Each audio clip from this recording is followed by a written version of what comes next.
Quand il apparaît au balcon, peu connaissent son visage. Le nouveau pape salue la foule qui l'acclame déjà. Le cardinal Prévost devient Léon XIV et peine lui-même à cacher son émotion. Il est le premier pape américain.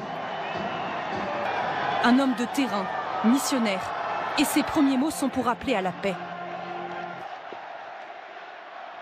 Una pace disarmata e una pace disarmante. Humble et persévérante. Elle nous vient de Dieu, qui nous aime de façon inconditionnelle. Il est 18h08 quand du toit de la chapelle Sixtine s'échappe la fumée blanche, comme une délivrance. Une clameur immense monte de la place Saint-Pierre. Entre explosion de joie et émotion. Ça y est, un pape a été élu. Et avant même de le connaître, ses fidèles le célèbrent déjà. Vive le pape! Je me sens heureux, tellement heureux. C'est un moment historique. Un nouveau pape, un nouveau pape! Certains attendaient depuis des heures sous le soleil pour ce moment et peinent à y croire. C'est une blague?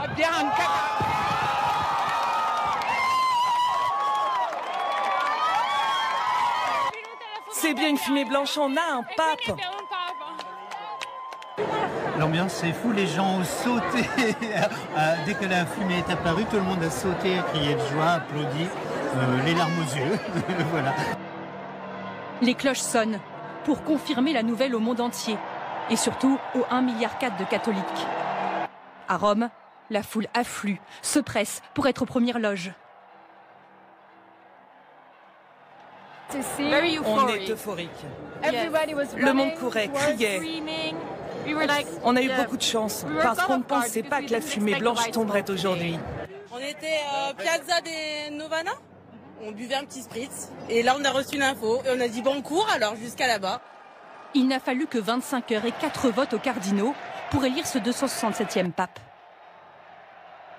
Normalement c'est un bon pape, un pape où ils se sont décidés vite, c'est-à-dire qu'ils ne sont pas si divisés que ça, c'est une bonne chose. Un consensus rapide, annoncé par un cardinal français à 19h13 au fameux balcon. Habemus papam. Il faudra quelques secondes à la foule pour réagir. Sancte Romane Ecclesiae Cardinalem Prévost.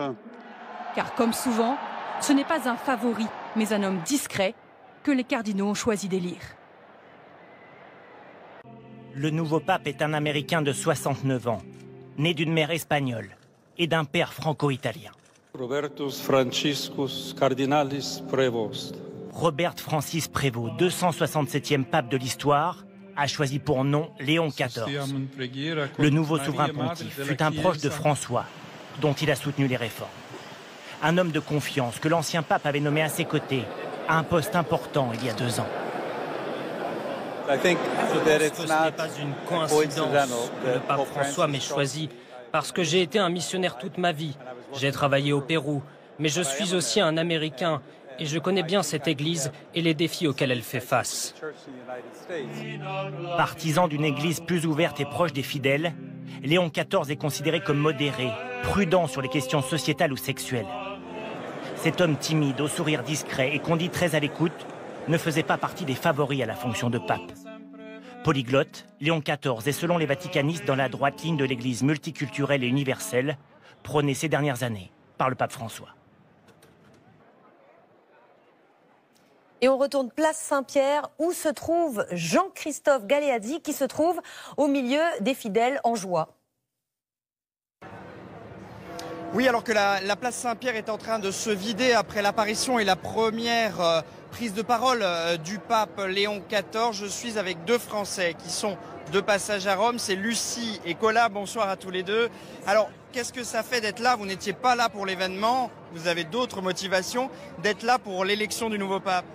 Alors, c'est beaucoup d'excitation. Nous, on était là en week-end, effectivement. On a déjà vécu une élection du pape précédent. un ancien conclave et voilà, une décanonisation, etc. Mais revenir ici, on a appris, on était à l'exposition sur le Caravage et on a tout de suite pris le métro, on a senti le flux, voilà, c'est assez excitant. Et... Comme de vrais Romains. Exactement, tout de suite, voilà, les réflexes reviennent. Nicolas, qu'est-ce que ça vous fait ce pape américain ? C'est assez inattendu, j'avais un peu essayé de suivre les différents mouvements, mais celui-là apparemment c'était pas trop prévu, donc c'est assez spécial aussi.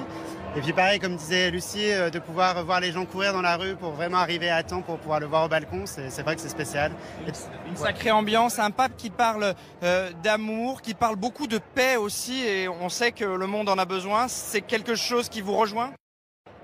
Effectivement, moi je crois beaucoup en la paix et en l'humanité, une sorte d'amour universel transcendantal, et je suis assez heureuse que ce soit un lecteur de Saint-Augustin. J'y vois vraiment un message d'espoir. Merci à tous les deux pour ce témoignage ici, place Saint-Pierre. On va attendre maintenant les prochaines prises de parole du pape, notamment demain, pour la messe dans la chapelle Sixtine avec les cardinaux qui l'ont donc élu aujourd'hui. Habemus Papam. Il a